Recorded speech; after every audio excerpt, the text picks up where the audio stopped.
Hello friends, welcome back to your own channel spot psychology. और आज का हमारा जो टॉपिक है वो है व्हाट इज रेमिनिसेंस, या जिसे हम रेमिनिसेंस थेरेपी भी कहते हैं। So without any time wasting, let's start it.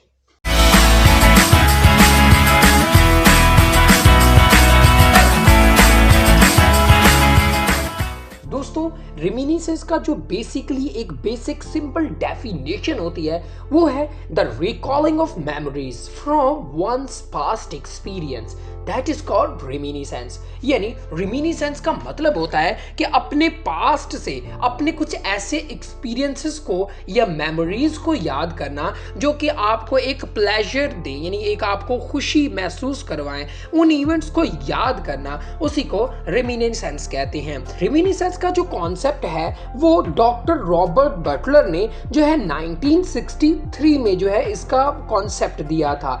Robert Buttler के मुताबिक रेमिनिसेंस एक थेरेपी होती है जिसमें हम लोगों के पास्ट में गुजरे हुए इवेंट्स को रिकॉल करवाते हैं थ्रू रिकॉलिंग के जरिए। और इस थेरेपी को यूज किया जाता है ऐसे पेशेंट में जिनमें डिमेंशिया की प्रॉब्लम होती है, जिन्हें मेमोरी लॉस की प्रॉब्लम होती है, या जिनकी कुछ कॉग्निटिव एबिलिटीज होती हैं वो डिस्टर्ब होती हैं। तो ऐसे पेशेंट्स के लिए जो है रेमिनिसेंस थेरेपी को यूज किया जाता है, और ऐसे पेशेंट्स के लिए रेमिनिसेंस थेरेपी एक बहुत ही कारगर साबित होती है। दोस्तों, आपने अक्सर देखा होगा कि बहुत सारे ऐसे ओल्ड पीपल, यानी ऐसे बूढ़े लोग जो कि हमेशा अकेले बैठे होते हैं या गुमसुम बैठे होते हैं, ऐसे लोग हमेशा सोचते हैं कि हमने अपनी लाइफ में जितनी भी चीजें की हैं, जितनी हमने एक्टिविटीज की हैं, या जितने भी इवेंट्स परफॉर्म किए हैं, जितने भी हमारे लाइफ के एक अच्छे मोमेंट्स होते हैं, उन मोमेंट्स को हम दूसरों तक पहुंचाएं, उन दूसरों को सुनाएं, ताकि हमें कोई एक खुशी महसूस हो।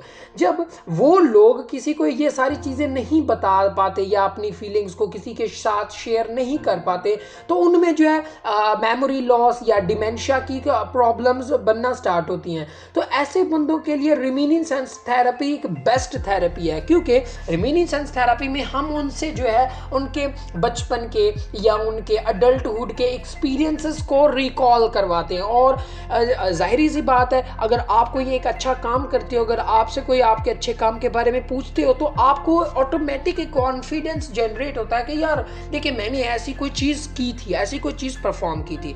अब यहाँ पे क्वेश्चन आता है, मेमोरीज और रेमिनिसेंस में क्या फर्क है? देखिए, यहाँ पे है, दोनों में एक चीज कॉमन है कि दोनों में ही किसी चीज को रिकॉल किया जाता है, इवेंट को रिकॉल किया जाता है। लेकिन रेमिनिसेंस और मेमोरी में एक सिंपल फर्क ये है कि रेमिनिसेंस में हम कलेक्शन ऑफ मेमोरीज को याद करते हैं, यानी अब उनमें हमारी बैड मेमोरीज भी आ रही हैं, हमारी जो है पॉजिटिव मेमोरीज भी आ रही हैं, हमारे मेमोरीज ऑफ इवेंट्स भी आ रहे हैं, हमारे एक्सपीरियंसेस भी आ रही हैं, हमारी स्किल्स भी आ रही हैं, हमारे बचपन का सारा कलेक्शन आ रहा है। तो उसका मतलब होता है रेमिनिसेंस, यानी recalling a collection of memories, that is called reminiscence. ये भी एक उसकी डेफिनेशन बन सकती है। जबकि मेमोरी का मतलब होता है कि आप किसी एक सिंपल मेमोरी को याद करते हैं। अब वो मेमोरी पॉजिटिव भी हो सकती है और नेगेटिव भी हो सकती है। सो आई होप आज का टॉपिक भी आपको अच्छे से क्लियर हो गया होगा। सो मिलते हैं फिर हम नेक्स्ट वीडियो में इसी तरह की नेक्स्ट इंफॉर्मेशन के साथ। तब तक के लिए